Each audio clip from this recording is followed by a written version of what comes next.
Industry, every aspect of life that we look at. So it's very cool intersection of the educational foundation that you're talking about and how the impact of I think the water consumption, the way AI data centers work today, where they don't use renewable energy, where they use ways of cooling that is water intensive. That'd be like I remember teaching math to my brother, and he's like, "Don't show me how to do it, just give me the answer."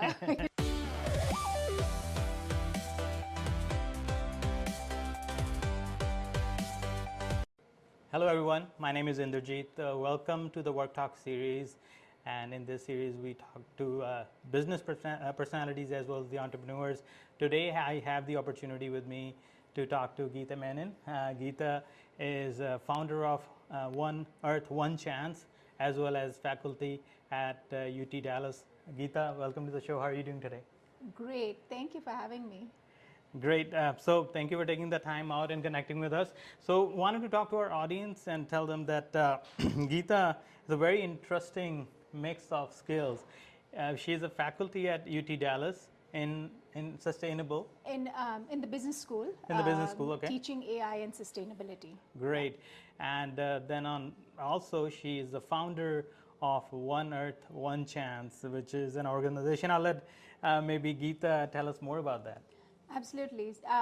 The nonprofit is around 5 years old, and it was created with a threefold mission. Okay. One being, trees is a great investment towards reducing the carbon footprint, towards improving the situation with the global warming, soil erosion, water conservation, air pollution, all of the above. So that was just a no-brainer for us that we should plant trees, and we've done 8,500 to date. Oh wow, very nice. And all in the DFW Metroplex, because DFW is one of the top 10 hottest cities in the US. Yes, I can feel it today. Exactly.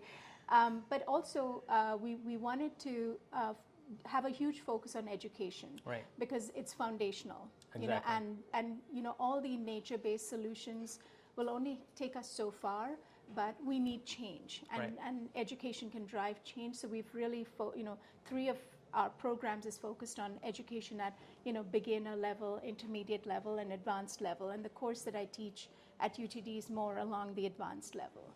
Very nice. Yeah. Okay. How did you get started? Tell me the story. Like, what's the why behind it? Yeah, the why behind it was very simple. Coming from a culture that valued reuse and repurposing and minimal living, and then to come here and have this culture of convenience thrust upon us, where everything is single use, is a bit of a shock, Right. And yes, you adjust to it, but it's not a good adjustment. It's like you have to unlearn all the stuff that you've learned. And then, of course, the weather. I think Catherine Hayhoe refers to it as global weirding, not global warming. Right. Because it's weird weather. It's like it's too cold, it's too hot, all this extreme weather, and it's creating catastrophes, around the world. I think we're all aware of, coral reef loss, melting of ice, more storms, more fires. All of these things combined is not something we can just sit and watch and just let it happen. We wanted to take some action, however small the action. We wanted to take some action. Very nice. Yeah, I mean, I completely understand. Some of these natural resources, we have limited quantity, right? Exactly. And this particular talk is interesting to me because I'm AI enthusiast, if you want to call it that, right? And we see a lot more I think everyone is at this point. So AI is every industry, every aspect of life that we look at. So it's very cool intersection of the educational foundation that you're talking about, and how the impact of not just our generation but the coming generations will have the AI. So recent article, I think yesterday in state of Texas, they were looking at, I think the law is already being passed or being looked at, of banning AI data centers in the rural Texas area, East Texas area predominantly, by Greg Abbott. And I was reading that article, And before we dive into like AI consumption and human behavior, what is your take on it? The energy consumption versus the rapid speed of AI that we're going in, which require a lot of data centers. Yeah, I mean, I think the way AI data centers work today, where they don't use renewable energy, where they use ways of cooling that is water intensive, that's not sustainable. And we have to swivel to more of green AI. And there are some companies, even in Texas, that are working on that. There's one just in our backyard. Okay. If anybody's interested in a tour, we can arrange a tour. But there are green AI data centers. Oh, very nice. But the fact is the majority are not. Okay. And I mean, there are statistics. The fact is it's still, the amount of energy consumption or the amount of water consumption is still small compared to worldwide use. Like even leaky pipes will lose more water than AI data centers, but it's growing and it's a concern. The pace we're growing. It's the pace at which we're growing. It's going to by 2030 we're going to hit those the big numbers. And the fact is Texas is in a drought situation. Like we are. I don't know if you're aware of Proposition 4, which was passed to actually look at ways to conserve water. Like they're looking at desalination, all these. It's like, people are looking at space and desalination, but there are simpler methods, right, to conserve water. But the fact is we're actually draining our aquifers. The groundwater is being drained. So so I can see the concern, right, from the government on no, definitely, unchecked data center growth. Yeah. Yes, we definitely need some takes on it. Last summer, I had the opportunity to visit India, northern part of India, predominantly farming state Punjab, and in summer, because I grew up there, I was little. We have like water use of heavy crops like rice, very farming, right? Yeah. And I was looking at the stats, and they said Punjab will run out of water within next 10 to 15 years. Yeah. The amount of water is being used in the farming is alarming, but you can see at the rate we are growing with the AI and the water use is needed. I think, like we talked about before, we will exceed our limits. Yeah, and one interesting fact about Texas is you own the water on your land. Right. So these farmers and all these, especially the mega farmers, the big companies, they use the water. If it's their groundwater, they use it, right? And there's no checks and balances. So I think sometimes some of the systemic issues are also contributing to the problem. Very nice. Now let's talk about some of the details of AI. Yeah. So I wanted to ask you, since you teach and I'm an adjunct faculty at Collin College as well. Wanted to ask you, are we becoming more creative by using AI to handle the grunt work, or are we slowly outsourcing our abilities of critical thinking to the machines? Yeah, I mean, just like with everything, including the environmental footprint, it's a double-edged sword, right? There's pros and there's cons. I think there's definitely some pros in terms of how you can enhance your creativity, because there is some efficiency, right? Definitely. It can do a lot of the grunt work and do some of the research. It can, there's things it can generate new perspectives, new ideas that you might not have thought of. So there are some benefits, right? And the other thing is AI is accessible to everybody. So it's kind of like it's democratizing knowledge, right? People can access, anybody even without those technical skills can access information, right? Yeah. And it's great if you see AI as a true partner, right? Yeah. And it's doing some of the brainstorming, but you're in the loop and you're making the decisions, and you're putting your unique perspectives in, right? That's important, and I think so. The downside is it's going off of data, right? All these algorithms are working off of some historical patterns. Exactly, so nothing is that unique, or they're just kind of regurgitating the same old information. So it's like everybody gets to a lowest common denominator of how information is conveyed. So if you want to bring in your unique perspectives, your new ideas, you have to actively do that, right? Not just don't use the answers, use it as a collaborator, right? That's the key. And I think the other thing that over time people are talking about cognitive decline, right? Yeah, And that was going to my creativity next decline. question. Yeah, it's exactly. I think that some of them overlap, but the fact is, the more you use these tools, you are taking away some of your own critical thinking and creativity. You're relying on it. It's kind of like a lazy approach. Yeah. So I think if you use it as a partner, it's not a bad thing. So yeah, I think you touched upon that. Like in order for us to make sure we have our own personality and own uniqueness to the things that we do, it's we should not let it overpower the uniqueness as humans that we have, right? Yeah, don't be like I remember teaching math to my brother, and he's like, "Don't show me how to do it; just give me the answer." I think that's the danger. Yeah, right? that's happening. Yeah. So let me ask you about shopping, right? Yeah. I wanted to put this question in there. Would you rather let AI do the shopping or make choices for you? If you're out there and you're at a mall, you want to select something, knowing your personality, you think that'll be helpful or no? Well, I think there is some benefits in terms of common knowledge, right? So when I go to AI and I'm actually saying I'd like to know what others think of this product, and then base it on that, real people evaluating products, it's not a bad thing, right? I'm in the know, right? Yeah. I know how this product has performed over time, but there's some subtle dangers because we know that things move to the top of search engines based on what their financial aspects or advertisements or sponsorship. That's the danger. You have to know to avoid those, and sometimes it's not clear, right, that they're doing that either, right? Sometimes they do say, yeah, this is sponsored content, but sometimes they don't. So I think that illusion that it's a true comparison, you have to be careful of that, right? And then the other thing is, are you kind of losing your own, if you, in Facebook, now things are being thrown at you, right? Exactly, yeah. And then you're just doing the lazy thing, and you're like, okay, I'll continue to watch this, and I'll, and then it feeds into that, and you get more and more of the same.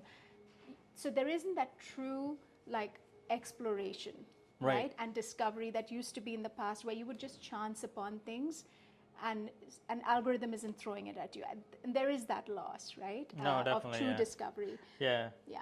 I agree that. So we talk about the human price tag, right? Like how this impacts from the way I'm used to the, for example, this talk, right? Yeah. I think we're going away from that. Part of the reason I wanted to sit down and have a talk, the human interaction that we're losing focus on. Anything that you need, you're like, hey, instead of asking my colleague or someone who's expert in that area, let me just go ask AI. We're relying more and more on that. What is the human price tag on those type of things? Yeah, so I think the human price tag is, you are talking to a machine, right? And it is not human, and it doesn't, all those cues that when you're communicating with humans, there are non-verbal cues that you look at. There's other environmental factors, and that's not the case, right? With AI, it doesn't have that. So if that empathy, like, do you become less empathetic because of the rampant use of AI? Those are things that philosophical questions that we need to look at. And then even what you feel is personalized, is it truly? It's not really truly personalized. You're in a group, right? It's looking at certain profiles. So I'm not sure it's even beneficial, right? So I think the human price tag of are you losing your empathy? Are you losing true communication skills, true critical thinking skills? There could be, right? And you have to be watchful of that. Okay. And have what they call the human agency, like have your own stamp Human on agency. it. That's a good point.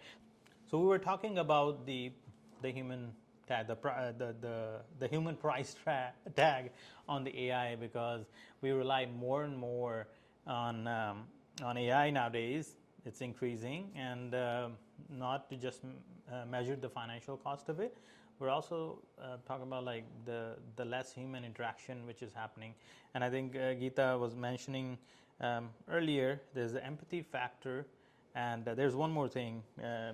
Yeah, I think I call it snubbing or phone snubbing, Yeah. where you're sitting there with your family or your friends or your colleagues, and you're just looking at the phone, and it's kind of like we're losing some of the etiquette and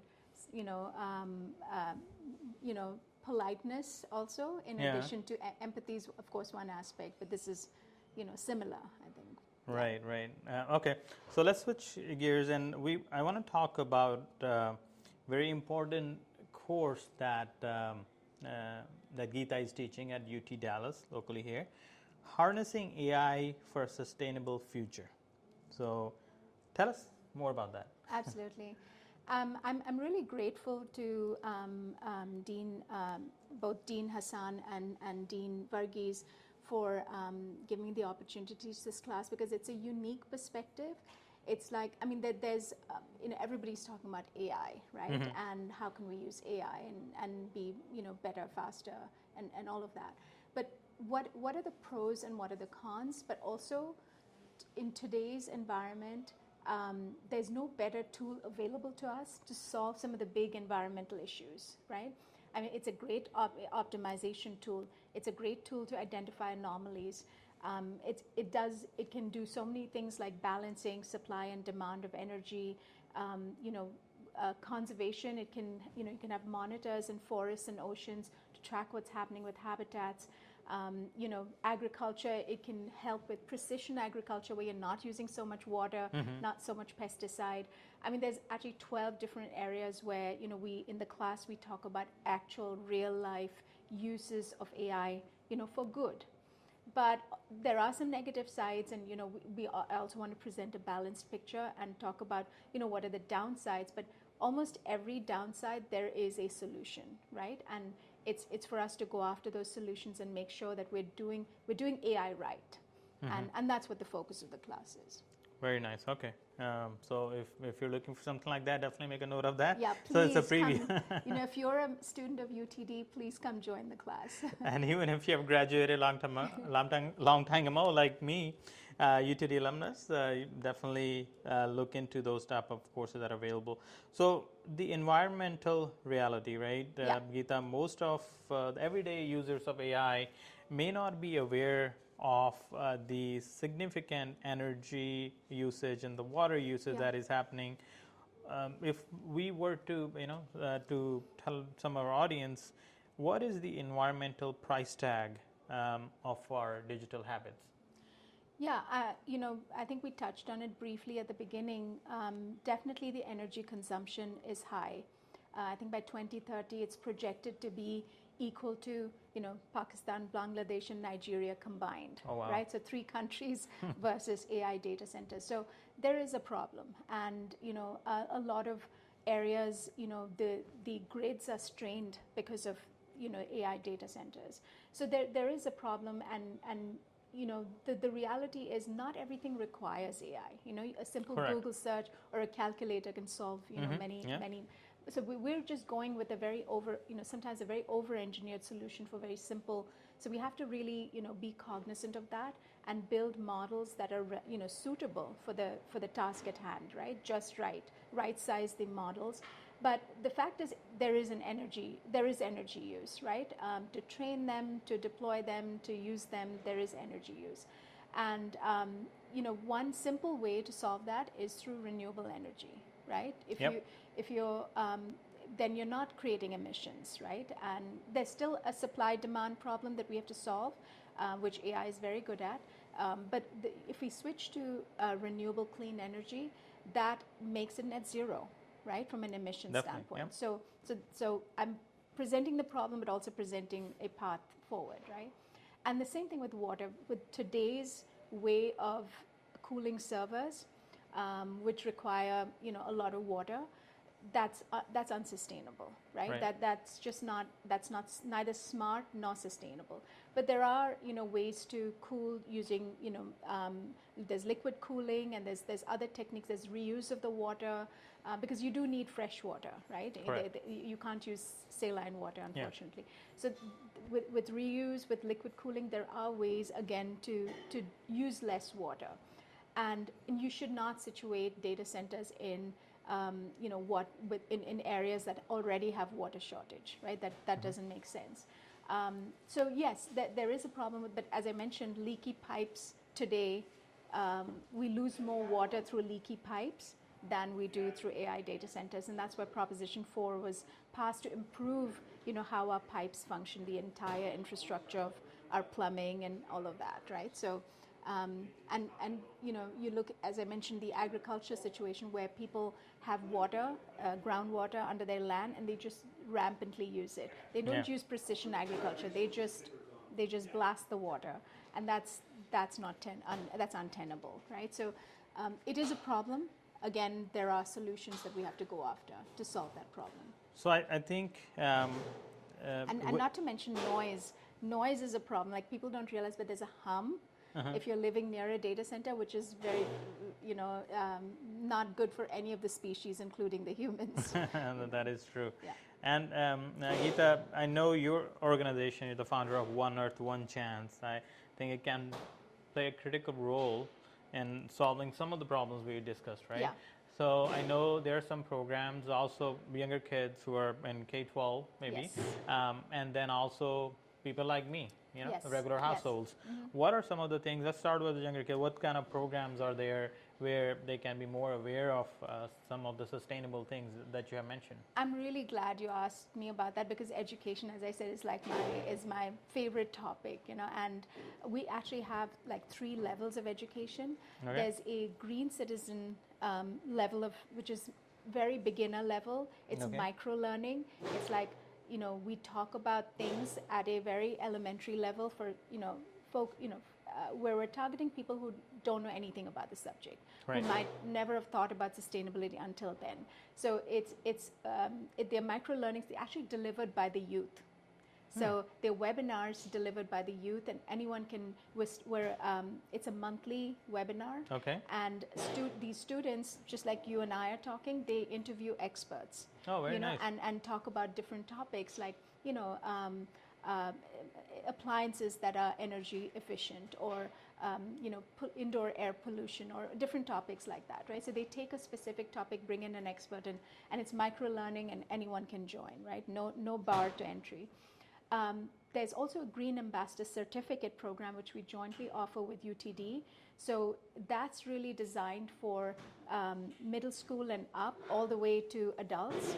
So anyone can participate if they're interested in showing their commitment to sustainability. Well, learning how to apply their knowledge to real world problems, but also showing their commitment to sustainability, and getting a certificate that's issued by One Earth, One Chance and UTD that says they have completed 12 modules covering topics like water, air, biodiversity, energy, all these different topics, and they go into some detail. So it's a little bit more intermediate, as I said, but you come out with a certificate, and you can display it as a badge on your social media and so on, and it helps you get jobs or change jobs, or add sustainability to your existing job, whatever the case might be. Or attract talent who value these things, right? Yes. And I'm sorry, there's one more. There's the advanced level, which is similar to the course, and I'd love to do this at Collin College, like join hands with you, and we'd love to be like train the trainer, and have other professors go out there and teach the advanced level courses, whether it's AI or AI and sustainability, supply chain, green business certification. There are many topics which are advanced level, and we want to build a cadre of professors that are like-minded, that will go out and teach it at Collin College, UNT, UT Austin, whatever. Yeah, I mean, definitely. Like, I come from a background where we track kind of skills or the values of our organizations. Sustainability is one of the major topics that the younger generation is picking those companies to work for who really care about the environment, right? Yeah. So I think early on, so the age, kind of the spectrum do you talk about, is it from middle school all the way to high school and college kids? So the green citizen, anybody can, even an elementary school kid, is fine. It's just an hour of learning in a webinar style, where they can listen. It's like a podcast or any of that. Okay. The Green Ambassador, I would recommend middle school and up, because Okay. it's a bit more, there's a little bit more STEM, knowledge, some basic geography, basic geology, science, and so on. So that's middle school plus. And then advanced, I would say high school and up, High the school and advanced. up. Okay, got you. And right. So those are about the programs. And also, one thing comes to my mind is we talk about individuals learning. You have are there any programs for businesses who wants to get certified in a certain? That's something so Toyota is going to be hosting a Green Ambassador workshop in fall. Okay. Right, so corporations do want us to come and teach Green Ambassador to their employees. So we're doing it that way, right? But I think even the advanced level, like I would love to have a corporation ask us how do they get certified as a green business, Yeah. right? So even so Green Ambassador and Green Practitioner, which is our advanced, is totally suited to corporations. And I do believe that the more corporations join us, the better, because if we just focus on academia and the community, we can only get so far.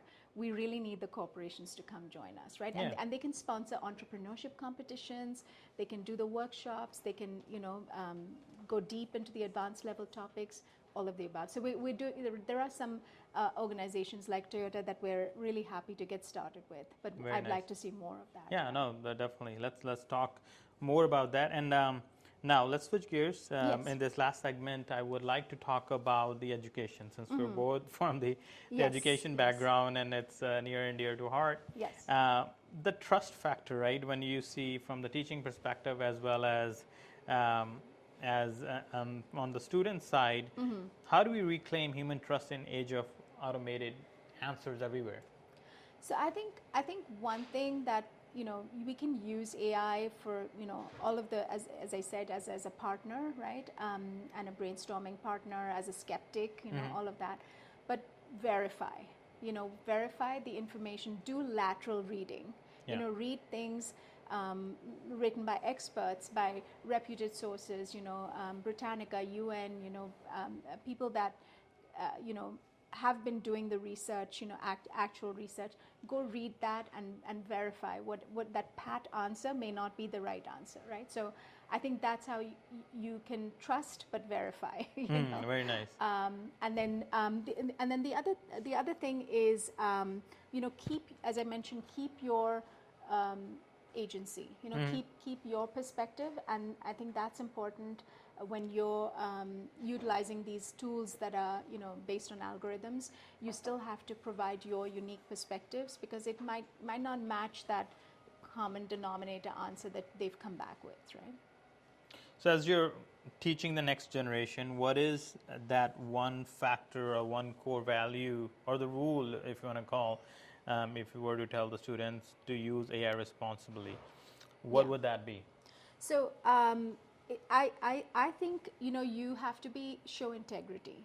If you've used AI to come up with your answers or use sources, be upfront about it. Okay. I think the reality, doing things like I know there are some universities that block AI. I don't think that's the answer, right?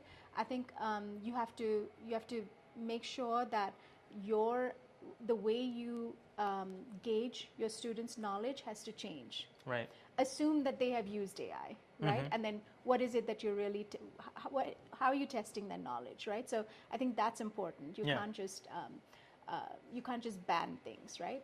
And so I think it's important that we be mindful that we're using the right tools and not over engineering as users. Yeah. And two, as organizations, we cannot ban things. I think we have to encourage people to be transparent and accountable and show integrity. So I think and then our whole assessment of what is good performance is going to change. Exactly. Right? It's more of like I look at this example of driving, right? So we have Department of Transportation, we have rules around it. So we need to come up with better rules, right? Exactly. As a governance side. The rules have changed, and we have to adjust. Yeah, as government is stepping Yeah. in, blocking, recent case of Anthropic Fable got blocked, got open again. Those type of things we'll see more and more. Yeah. So as we're designing this, as you're working on sustainability side, as also we are looking at AI, how can AI help in the mission that you have? So, as I mentioned, there are like 10, 12 areas that AI can help and is already helping in, right? And it covers the entire gamut of, like, you look at, whether it's the customer experience, with shopping, and, whether it's water conservation, whether it's environmental conservation, forest conservation, energy supply and demand, in every area, AI has made its mark. But I think there's one area that I believe AI can do more, which is help the underprivileged, Yes. right? The socially disadvantaged and financially disadvantaged. I think we could do more there. Like we are going after the money, right? Like we're going after, what pays, right? Which is great. I think that's how, the world works. But if we could use AI to help those who are vulnerable, right, and get the help they need, whether it's food security, right, or whether it's housing, right, or transportation. Like I would like to see more, like, cities incorporating AI, more governments incorporating AI, more organizations incorporating it, because the reality is we all, I mean, we talk about social responsibility. AI can do a lot in that area. I definitely agree. To And, bring the so I want the equity smart and people, equality. exactly. Yeah, I want the in the smart space. people to think about that, and not just the obvious. Yeah, a lot of things are happening. The one example I see is the consumption of content with the AIs translating in many different languages in education as well, right? Yeah. Like there could be a teacher, the way he or she teaches in one corner of the world can be really impactful somewhere else, but it wasn't possible because of the language barriers. Yeah. Now the possibility is there. And that's what I mentioned at the beginning about democratization. I mean, I think AI really does that, right? Like it democratizes and somewhat personalizes, the experience for a lot of people who have language barriers or financial barriers, economic barriers, right? So I think AI can do a lot of good. Very nice. Okay. So towards the end, we're talking about the next horizon. Yeah. Looking at the next 5 years ahead, what is your take on sustainability and AI, maybe the intersection of both? So I think as far as the intersection of both, we have to do green AI. Okay. There's no question about it. We must diligently. I know there are some companies already moving in that direction, but we have to actively move, and we cannot. It's not sustainable. The current model, right?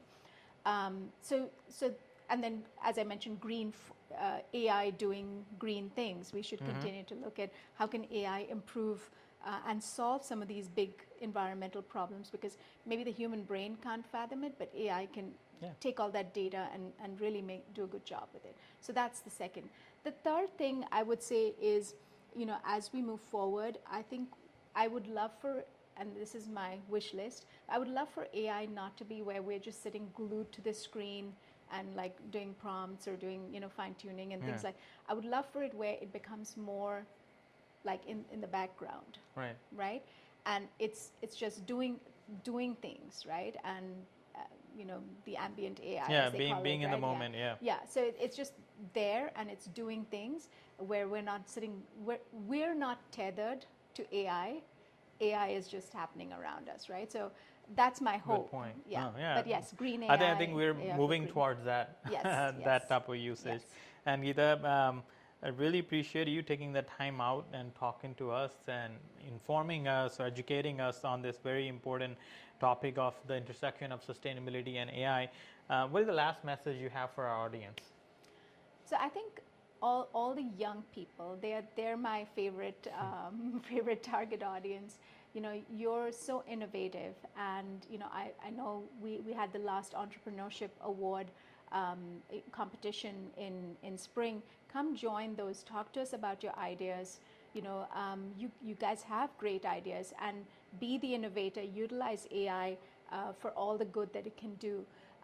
But don't just go after technology for the sake of technology. Try to solve real problems with it. So one more thing that I'd love to add is, that was my ask from the youth and innovators. But I also have a request for corporations that are building AI, any company that's building AI. It would be great if these queries, if these tools came with like environmental price tags, right? Not just your subscription, but also like what's the water cost, what's the energy cost. It'd be nice to have those labels, because then people can make a determination if it's worth it, just as they do with money. Very nice. There you go. That's Geeta Menon. She's the founder of One Earth, One Chance, and also a professor at UT Dallas, teaching a course, Harnessing AI for a Sustainable Future. So definitely check that out. Google it. Geeta, thank you for sitting with us and talking to us. Thank you, Indrajit. This is really an honor, a wonderful experience. Thank you.